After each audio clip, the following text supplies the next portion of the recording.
You know, weather is schizophrenic, I have to say. I mean, last week, we're both in Buffalo and we're wrapped up basically protecting us from minus temperatures. I got into the car the one morning and it was -4. And, for all the talk about Buffalo, it's never really that cold, only in extreme situations. And it happened at the absolute worst time. And then yesterday, I'm driving back from the Leaf game in Toronto against Ottawa, and I look at the same temperature gauge on my car, and it's 45 degrees, and all the snow is melting, Russ. And today I think they said it was going to be 50. Yep. It's nuts. And then the next thing is, of course, we're expecting a snowstorm. Yeah, on the weekend. So all that melted snow, all that filthy, dirty, melted snow, it's going to get covered up with a nice, clean, pristine white blanket. So the way it is, it's the winter, you deal with it, and we slug on through. That's what we got. But I'm a person who craves consistency, and you can't get consistency out of the weather, unfortunately. All right, let's get started. Oh, but by the way, just to go off the hockey page for a second, are you happy that Jay Bruce is back in blue and orange? I might be if I'm wearing my Met hat. Yeah, I am, because end of the day, Bruce didn't want to be there, but then that team grew on him.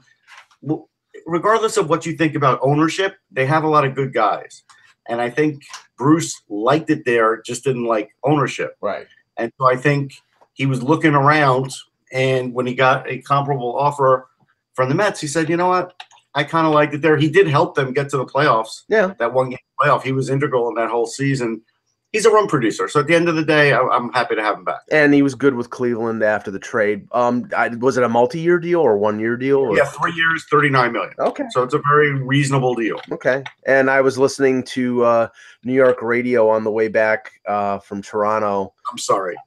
No. And they were talking about the Mets, and they were saying the Mets were. Well, it depends what station you're listening to, but then again, I'm sorry. FAN. And they were saying that the Mets were going to probably sign another player or two. But by the way, just two little things before we get started. Thoughts go out to Pierre McGuire of NBC. He revealed yesterday that he was diagnosed with stage 1 prostate cancer, and apparently had the prostate removed. So thoughts to him. The NBC crew is. I mean, I believe Doc Emmerich had cancer of some sort years back, and we know the situation with Eddie Olczyk recently. So, all thoughts to them. And I can't think of the other thing I was gonna bring up. So you can't, Mike. You're getting old, man. Hey, I was up writing until 2:30 in the morning. So I'm sure I'll think of it before we. Well, there is one other thing. The Trenton Thunder, who I've gone to some of their games, they're not too far from me. Yankees affiliate. They lost a member of their family yesterday. They lost their bat dog, and so and I want to. Ryan Dempster had this post yesterday. The New York Post covered it because he tried to make a joke, even though he was like, "Yeah, I'm really sorry, but I guess this will pick up the pace of the game." And he got destroyed on social media. So he apologized. I personally think it's one of the great things in sports. It's fun. There's curmudgeons out there, worse than you, Mike, where like they'll say, well, the dog's teeth will get into the bat and it'll ruin the hand. It's like, stop. Just stop with the nonsense. The dog, dogs know how to hold things in their mouth without ruining them. But again, well, is the dog's name, and Derby passed on, and we just want to say that's terrible, and I feel for them. But let it be said. I lived in an apartment in Buffalo, and the tenants before me, I had to sign a lease that had no pets, and that was no problem because I don't have any. But the reason that I had to is because the previous owner had an Irish wolfhound that gnawed on the wood frames of the doors. Right. And okay, they won't cause any damage to a bat because they're just carrying it from one place to another. This is days and weeks and months of it's frustrated gnawing. Like the dog doesn't get enough exercise, doesn't go out, it'll do that. That's what that is. Right. So anyway, let's get started. Yep. Hello, hockey world. Today is Thursday. That's an homage to Eck. January 11th, 2018. I'm Russ Cohen from Sportsology. And I'm Michael Agello, and this is the Hockey Buzzcast here on HockeyBuzz.com. Eklund will be joining us. Will be mobile, so calling us from his car. Have to get started with a trade, which we always love, and this is one. The name of Anthony Duclair has been brought up consistently on Hockey Buzz and on a number of other sites for, I would say, a year and a half. Yep. And finally he is moved in a 4-player deal between the Coyotes and Chicago. It's Duclair and Adam Clendening going for Laurent Dauphin and Richard Panik. Now let's first look at it from the Chicago perspective in terms of what they're sending out. Panik scored 22 goals last year and been playing mostly with Jonathan Toews, and earned a 2-year extension at $2.8 million per season. Then they go out and they make the Brandon Saad Panarin deal, and Saad takes a spot on that line. It probably becomes more of the focal point of Toews, his playmaking ability. Now, I don't watch the Hawks, so I know that Panik's production is way down, so I'm only assuming that he was moved to a lower line and hasn't, he only had 6 goals and 10 assists in 37 games. So they were not happy with the production they were getting out of Panik for the bang for the buck, basically. My question is, did the Arizona Coyotes get better as a result of this trade? And after looking at it, the answer is no. No. Because Panik's on a 1-year deal. No, 2. Well, he's 2 more or 1 more after this year? 1 more after this year. Right. So 1 more year after this year. That's what I was getting at. So he's unlikely to return. Mm-hmm. Maybe they'll re-sign him, maybe they won't, but that's to be determined. They got Dauphin back, who was really good for them a couple of years ago. He's got great speed. Had 17 goals this year. He only had like 6. So maybe the change in systems again will help him, and maybe he'll get revived. Mm-hmm. But that's it. I mean, like, you traded Anthony Duclair, somebody who has the ability to score 20 goals in the NHL if he gets the ice time. Neither of these guys will do that. Panik was just because he was a function of the guys he was playing with. He's a decent player, don't get me wrong, but and Clendening, clearly they were moving out salary. So again, we look at the Coyotes and they still are not improving. From the Arizona perspective, I don't get it. I mean, okay, I understand that they wanted to move on from Duclair, and if you look at John Chaika's comments after the trade, it's clear they just wanted to get rid of him. Correct.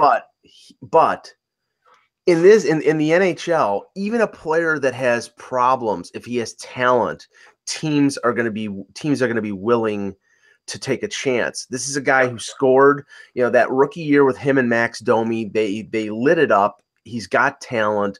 He may be, an attitude problem or whatever. I don't think so. See, that's the thing. I've spoken to him multiple occasions, seen him in practice.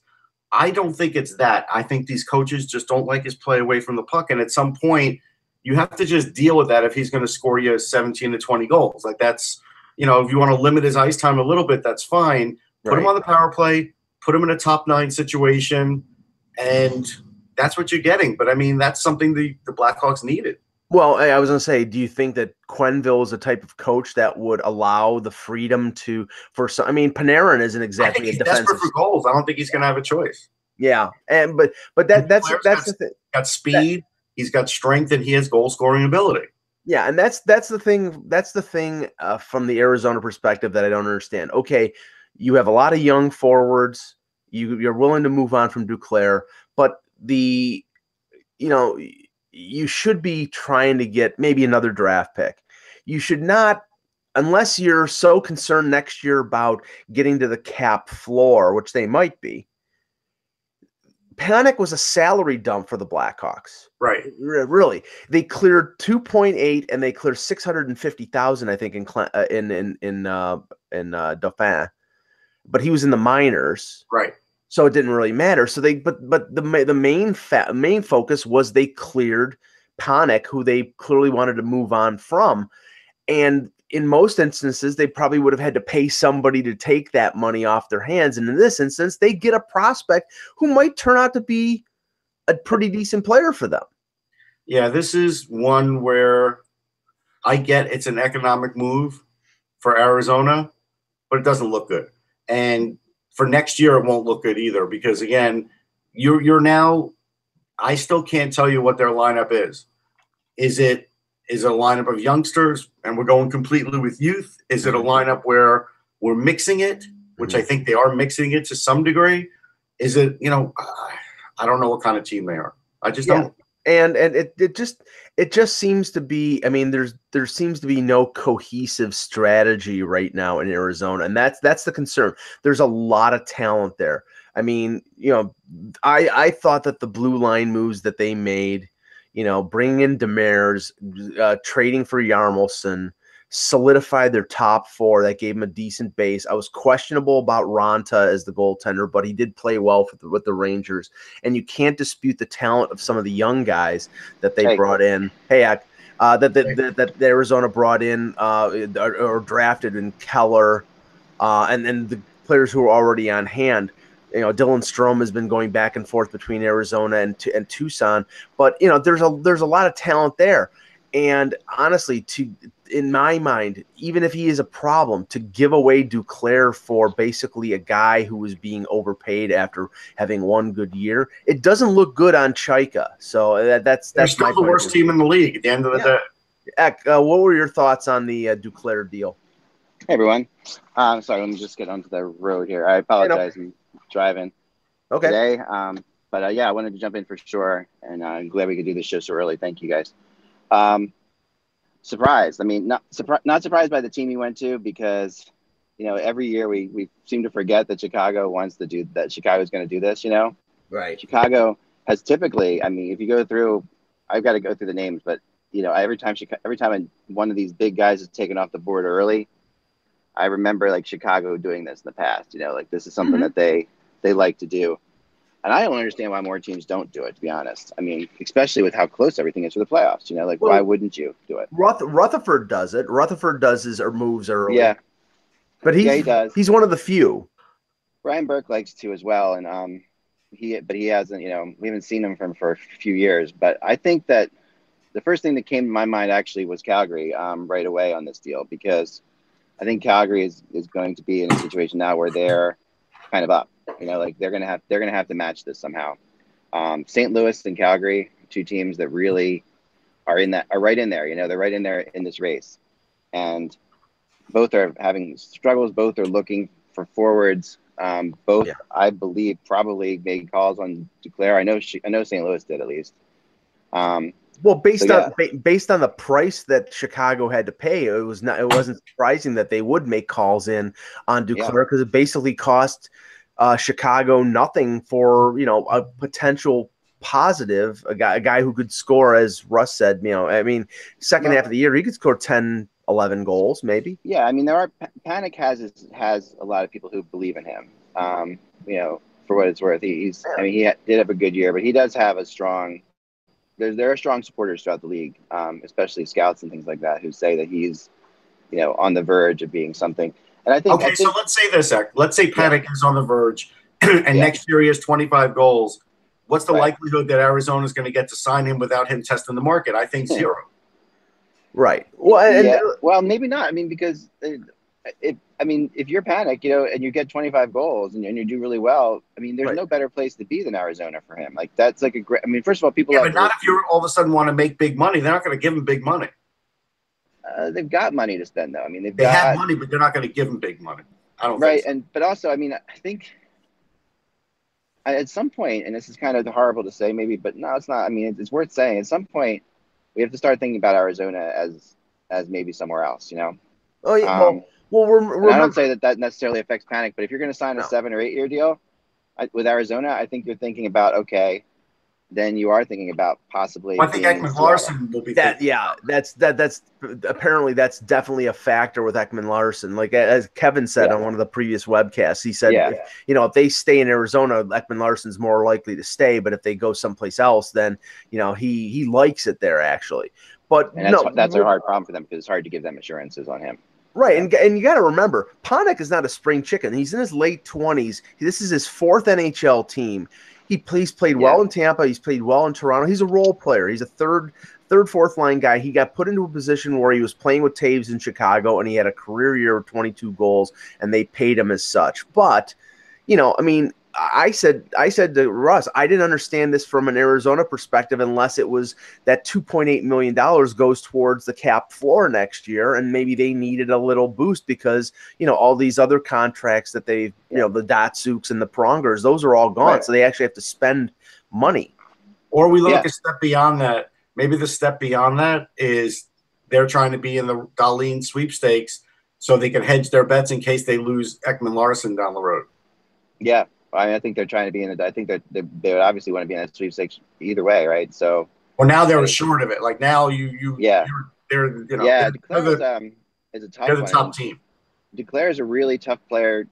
Like I've been a big fan of his, as you guys know, and I know you're a fan of his, Russ, too. And you hated when he was moved out in New York, and I'm surprised that they got him for what they got him for. I think that. Chicago just did a good selling job on some of these players. Really, I mean, as much as I say, Panic has his. The thing about Panic, I think that they're, I say Panic. I don't know if this is the right way to say it, but the thing about him is consistency, and I think that's what they were looking for in this deal. I think Arizona is looking for consistency a little bit more. Well, Duclair's consistency has been the issue, right? When he's on, no one's gonna. There's no way they trade him because he's dynamic and fantastic and a really solid player. Well, like Chaika basically said in his comments after the trade that, he was very circumspect with what he was saying, but he was saying we just needed to move on from this and didn't want to slam the player going out the door. But I think the realization is that Duclair is a talent, but he's been difficult over the last couple of years in Arizona, and maybe he needs. And somebody said, maybe he will thrive with a bunch of veterans like Taves and Kane and Keith and Seabrook in Chicago, where they can keep him in line and he can realize his talent because he does have a lot of talent.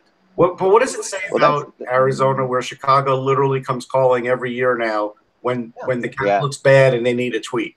So the Coyotes are the Kansas City Athletics of the NHL. What it's like. No, you're really right, and and it is a shame for the fans of Arizona, especially who look at Duclair is an exciting player to go watch. They don't have that many exciting players to. I'm curious as to Max Domi's feelings on it. I'm sure they're not great. Yeah. Yeah, I mean, I do think that Jonathan Taves is a great person for Anthony Duclair to be mentored by. It reminds me a lot of Patrick Kane in a lot of ways. Like that. Patrick Kane is not exactly a choir boy either. Right. But Kane has done. But Taves has done a good job at. But this is the thing. Duclair's never done anything. Everything is just. It's not that he's ever done anything. It's more about. It's not like he's not like an attitudinal problem. No, but again, I watched him enough to say, could he be better without the puck? Sure, but he's falling into the same pit that Pavel Buchnevich has fallen into. And at the end of the day, guys who can score goals, they're sometimes going to be deficient in their games. That's why they get drafted where they get drafted, and you have to just deal with it as a team. Yeah. It's a really good comparison. Yeah, no, you're right. And I don't get the Buchnevich thing. But coaches do this. Coaches have favorites, and coaches have players that it puzzles fans why they don't get played. I know in Toronto right now, everybody's struggling with the fact why does Mike Babcock keep putting Roman Polak in the lineup? because he trusts them. Right. Because he's one less thing for him to worry about, as they say. Because that's the thing is that it's experience, and Babcock knows that Polak, he might not be able to do anything spectacular, but he's not going to kill you. Right. And that's and he's got the other goalies, that other defensemen in Toronto, the younger defensemen who have more potential but have hurt him. So they put him out there. So I'm not a big Roman Polak fan. I do think that we have to talk about Rick Tocchet, though. I mean, it's like this is like the thing. I mean, that to me is the bigger issue behind this whole Duclair trade. Well, it is because he's the guy now that's going to be leading your young team down the road. Is he the right guy? How can he possibly be considered the right guy? I mean, this has been such a disastrous season, and I'm a Tocchet. I know, we know Tocchet. He's a good guy, but it's like, just like this has not worked in any way, shape, or form. Can you say this has worked? And I would have thought that Tocchet would have been a great influence on Duclair. I thought that because Tocchet had the same kind of things. He had the same kind of inconsistency issues when he started out a little bit, and he got it together. If anybody could have gotten him in line, I would have thought he would have been the right guy to do it. I really thought that when they hired Tocchet, I wrote that Duclair was going to have a good year. Well, and I realize that there are budgetary constraints, that the franchise is in flux right now, but I really, the guy who hired Tocchet has got to start answering questions pretty soon, because honestly, people were saying, okay, that was a really good deal for Stepan. I don't think it's worked out. It was a really good deal for Yarmulson. Oh, I think it's worked out. No, I disagree. I think Stepan has an effect on young players that you don't see every day. In the locker room, how to be a pro. Now, there's things that have worked out. No, I get that, but I'm saying in terms of the success of the team. Okay, but that is for future success, though. That part of they're better with Stepan than they were without Stepan. Right. I mean, he hasn't been the reason they haven't played well, and the players they give up for Stepan haven't hurt them at all. But I mean, I think at a certain point, with 2 years of lack of success, yes, there are young players, there is talent there, but Tocchet's not really helping that talent, or they're not going in a positive direction. And I think this is a questionable move by Chaika. I don't get it, because I don't get what they're getting back. I mean, how long is the leash on Chaika? He's been there for 2 years. It'll be 3 going into next year. I mean, probably another year, but if they don't make any improvement, then he's in trouble. So here's the one positive I can give you on Rick Tocchet. Last year, Arizona was a -63 for differential. This year, they're only -52. There you go. Yeah, I mean, it's insane. I mean, and it's not all Tocchet. Obviously, it's not all Tocchet's fault, but come on, now, this is like this is when you trade a building piece, like I thought a cornerstone, like not like an actual building piece, and you give them to Chicago in your conference, like a team that if you're going to be good, if you're going to be good eventually, you're going to have to beat Chicago. So you just gave them to Chicago, and Chicago's going to they're going to try to re-sign him, I'm sure, get him there for a long term, and make something out of him, and they end up getting a potential like dynamic star player who the pressure won't be on to be everything. So it's going to be you could really see Duclair thriving in Chicago. Yeah, they can qualify him next year like $1.3 million.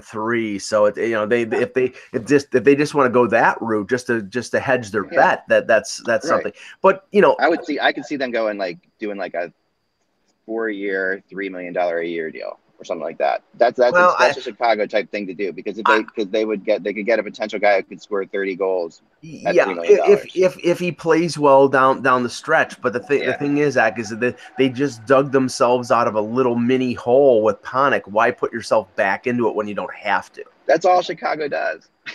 Well, I think they're going to have to dig holes. They dig holes and they put themselves back. Well, I think they have to. I think they have to change a little bit. But but this is the thing. This is the Hawks are a franchise that are a little skittish right now. I mean, Crawford's out. They're playing Anton Forsberg every night in goal, which is not a great thing. They bring back Seabrook after benching him for one game, and they blew out Ottawa on Tuesday. I still stand by what I said. I think that I was right on the way that the Seabrook concept. And you might very well. And it worked. It worked for them. It worked, but then they lost to Minnesota. Because they got a goal. Like, I don't know.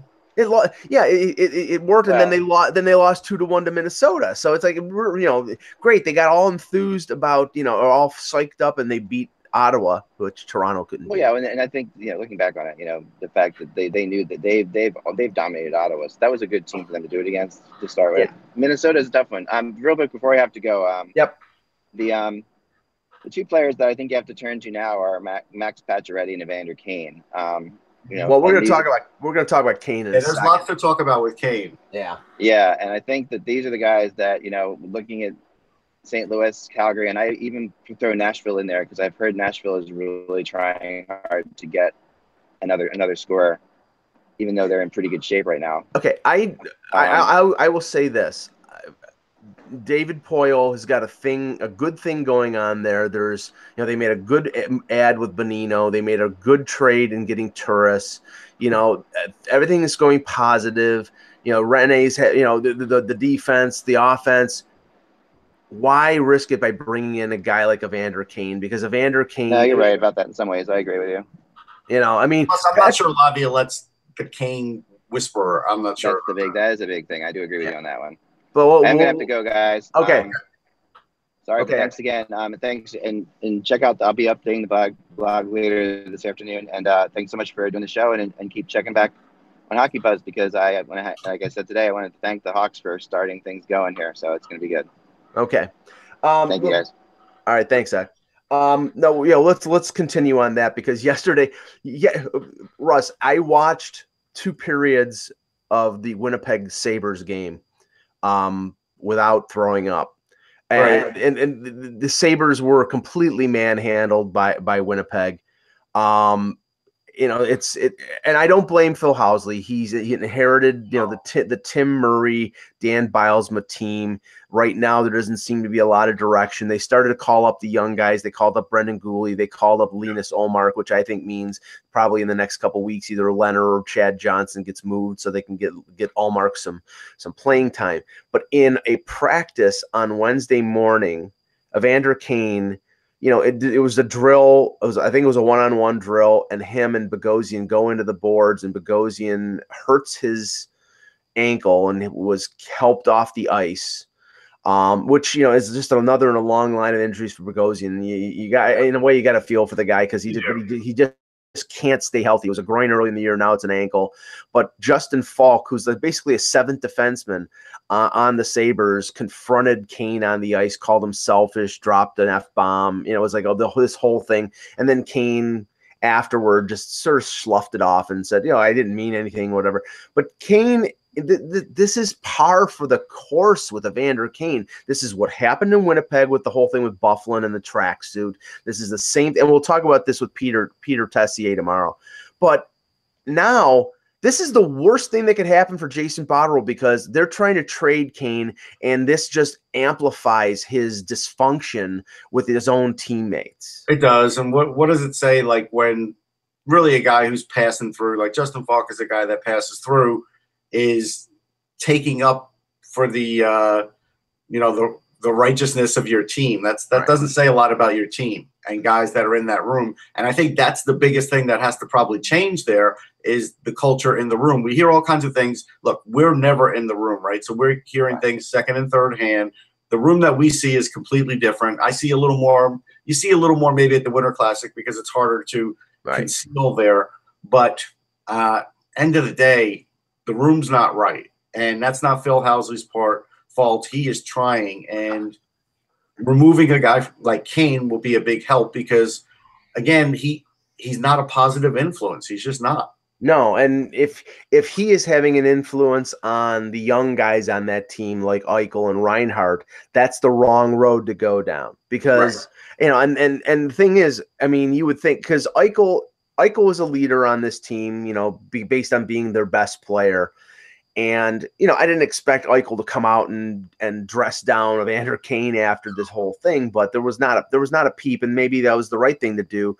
But when Kane was brought in a few years ago by Tim Murray, he was brought in as the perfect fit for the rebuild. He was out for the rest of the year.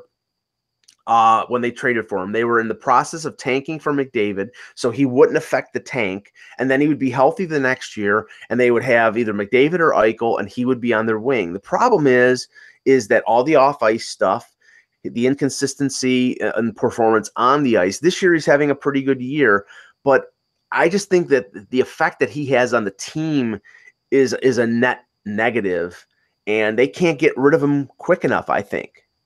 No, I think they're working the phones. I mean, look, he's a guy that's got 16 goals and 35 points. The funny thing about it is last year he had 28 goals. I don't know if he was going to reach that this year, but at least that was going to be his mark of consistency, because 2 years ago he had 20. He was definitely going to pass that. So he has managed to at least get some consistency back in his game.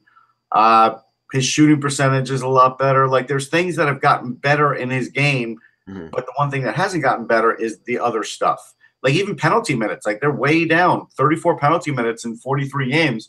So somebody's going to want him. Somebody's going to say, hey, we can turn him around. We've got enough leaders in this room that we're not worried about that. And somebody will get him and get somebody that can score some goals. And, that's where it's going to go. But I think Buffalo needs to do it quickly. Yeah, just so they could sort of move on. But I and that's why I think a team that has, similar to Chicago, a team that has strong leadership, veteran leadership, could handle Kane in a short dose as a guy who's a rental, who's a mercenary, comes in, scores goals, goes away. Fine. If it's a younger team, I don't like, or a team that has an esprit de corps like Nashville, like Vegas. You don't want to bring that kind of. No, I don't think Vegas would bring in a player like Kane. I don't. Yeah, I mean, a team like Los Angeles that has Kopitar and Doughty and Quick. Yeah, Los Angeles would do it. I could see the Capitals doing it. Yes, teams like that. Yeah, and the Capitals, after the mass exodus. Hey guys, sorry to interrupt. Okay. So I just got a text as I was sitting here about the Rangers possibly being involved in Pacioretty. So I wanted to go back to Russ on that and tell you. Well, sure. I mean, he's from Connecticut. It's always made sense. But as far as what they'd have to give up, I guess Buchnevich would be in the deal. Like that's pretty much a guarantee. And Buchnevich would do well in Montreal. And I guess they would have to give up a prospect. My guess is they would want some sort of prospect defenseman. So, maybe they give up Graves, who's kind of close down in Hartford. And, I could see that and a pick getting it done.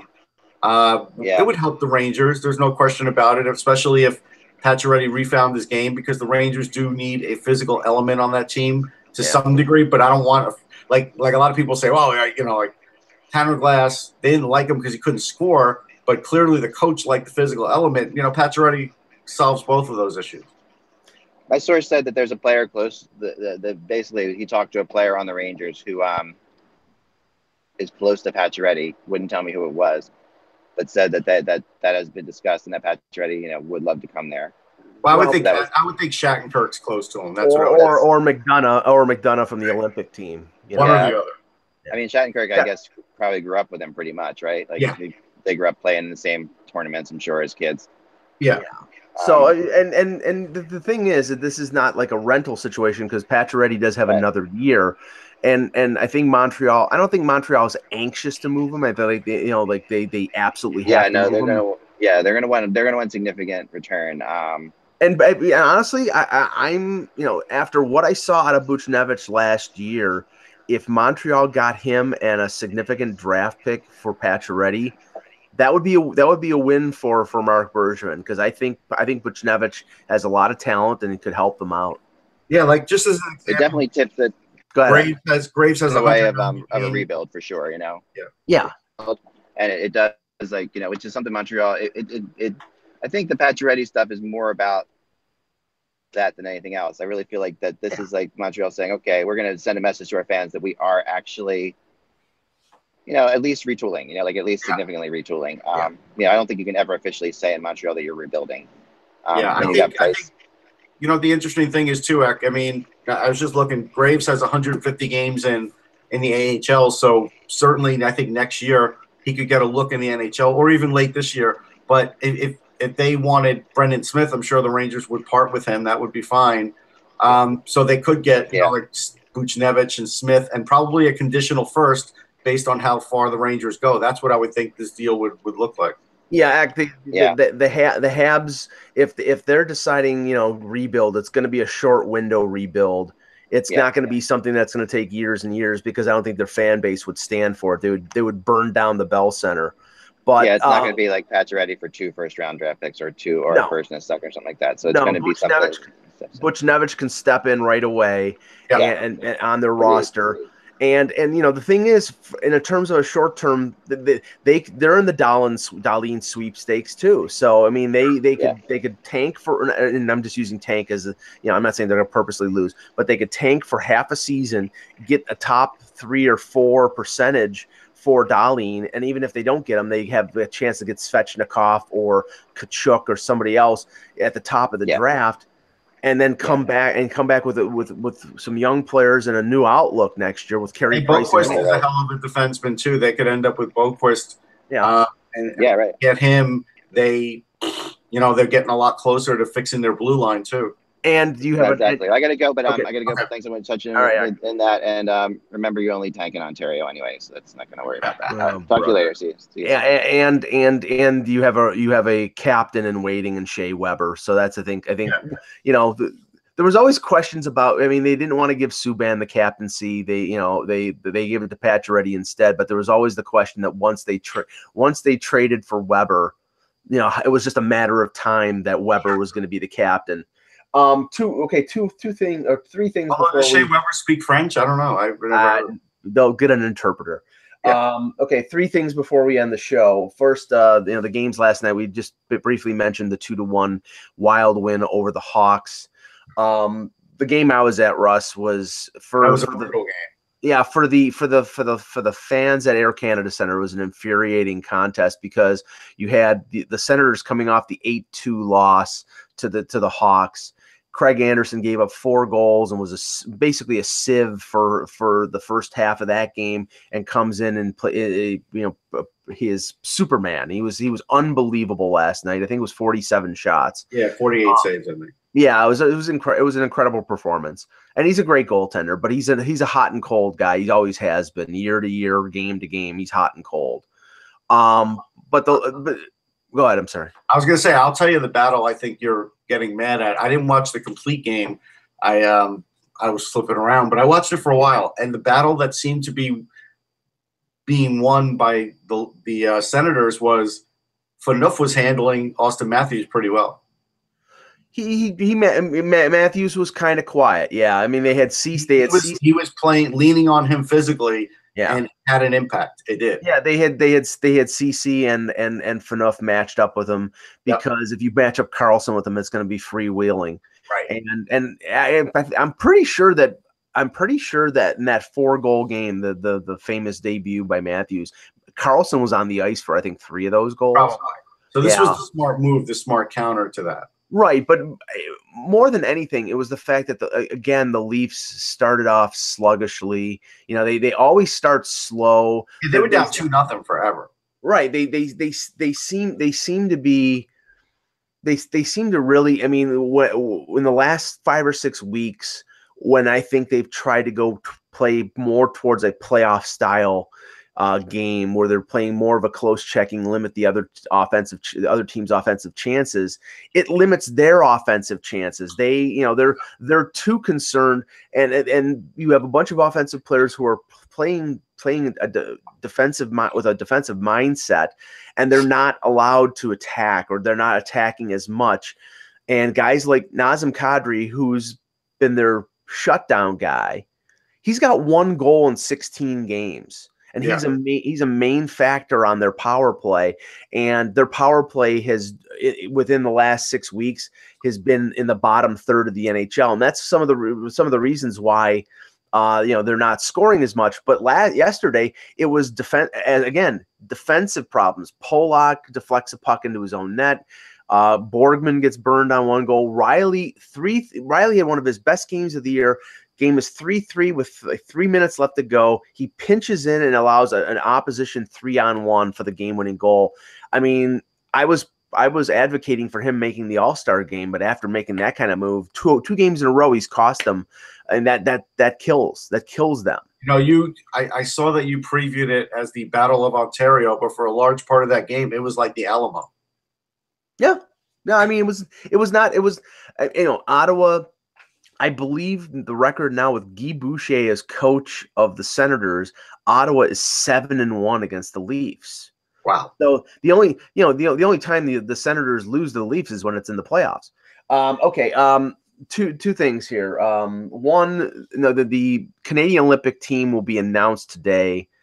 I think it's going to be at 4 or 5 o'clock. But there was a little note yesterday from, I think it was Bob McKenzie, that indicated that Cale Makar, who was part of the World Junior, the Team Canada gold medal World Junior team, had been invited, or they requested him. They were going to choose him for the Olympic team, and he said no thanks. Yeah, it was interesting because I was on Sirius XM earlier in the day, and they asked me about the draft of last year and would I change anything, and who's really looking great. And I said Cale Makar was great at the World Juniors, but they didn't use him right. They only used him as an extra defenseman. He didn't get a lot of ice time, but when he was out there, he was fantastic. And I said I voted him as one of the best defensemen, which turned out to be just. But I think Cale Makar probably felt like that was going to happen to him again. Right. And didn't want to be a part of that. He's also missing school, so maybe that's a factor. But I think at the end of the day, it's how he was used. And I think he looked at that and said, unless I'm getting the kind of time that I feel like I could use to show off my talent, right, I'm not going to go for this. And it was a little bit surprising. I'll admit, when you first hear it, it's surprising. But then when you think about it, you're like, he just witnessed an international tournament where he was undervalued. Right. Yeah, you're gonna be walking around downtown Pyeongchang as the extra piece. Yep. I mean, I don't blame him whatsoever. Now I understand there have been people out there that, your country calls you, you should be. No. I mean, if it accentuates his talents, this is not your country calling you for battle. This is the country calling you for hockey. And let's be real about this. Cale Makar realizes that this is not like the same kind of Olympic competition that has been there all along, and that's another issue that he probably doesn't want to deal with. Right. I don't know the construct of the Canadian defense, but if it's anything similar to the forwards, I mean, you've got, and I'm not putting these guys down, but they would not be Olympians in a year in the NHL. But you're going to have a group of forwards that were on the 2012 Toronto Marlies, like Matt Fratton and Brandon Kozin and Ben Scrivens in goal and Mason Raymond. So if you're a 4th pick overall and you're going to South Korea, I think you would be justified to say I should be one of the top defensemen because I'm probably one of the most talented guys on this team. And if he's saying I'm going to be they're saying, well, we want you as a 7th defenseman and a power play specialist, I'd say go fish. Here's the thing. I think if he had a coach like the late great Herb Brooks, where Brooks would probably call him and say, listen, I'm running this up tempo offense. You're going to be a big piece in it. Like I could just see Brooks would love a player like Cale Makar and would definitely spotlight him. But Makar probably felt like that wasn't going to happen. I think a lot of these teams are going to play it safe until they know what they have. And Makar is not your guy to put in there if you're playing it safe. Yeah, and just because we didn't touch on it at the beginning of the week, and I wanted to talk about it briefly. The Elias Anderson kerfuffle at the end of the gold medal game. Honestly, the explanation after anybody who's slamming Elias Anderson for throwing the medal into the crowd doesn't have a competitive spirit, because honestly, he played with that group of players at the under 17s. They lost at the under 18s. They lost. They lose and they were pissed off at the end of that game because they thought Canada got more power plays. They were upset at the refereeing. They were upset at the refereeing. You could see that when he walked up to the guy who was going to give him the silver medal, that he didn't even want to put it around his neck. He took it right off and he threw it into the crowd. I don't blame him whatsoever. Me neither. I actually, and we were all talking about it. Actually, it's kind of fortuitous that I had asked after the game to be able to interview him I don't know how many people did, but he probably wouldn't even have been out there if I didn't ask it for him, you know? And then all of a sudden he goes and does this and becomes the biggest story. But he was distraught after that game. People can go to my Instagram at Sportsology if they want to see. He was broken up. He was distraught. He did accept the medal. Like, someone put it around his neck. And at the end of the day, he could have, after that, he could have just lost it in his luggage. You would never know about it. He could have thrown it in the trash and you would never know about it. But he is a competitor. He wore his heart on his sleeve and he said, you know what? I really don't want this. And I'm okay with that because he did accept it. And then it's up to him to do whatever he wants with it. It's not up to people on Twitter. And apparently he ended up getting the medal back, and then he very, very possible that ended up in a receptacle at the KeyBank Center. But yeah, I don't blame him, and I think anybody out there. I know there were a few people on Twitter who were casting aspersions about at Anderson for doing that, and I think that, honestly, get a life. Yep. Okay, so we'll be back tomorrow for another edition of the Hockey Buzzcast. For Russ Cohen, for Eklund, I'm Michael Agello. Thanks for watching, and remember, without the buzz, it's just hockey.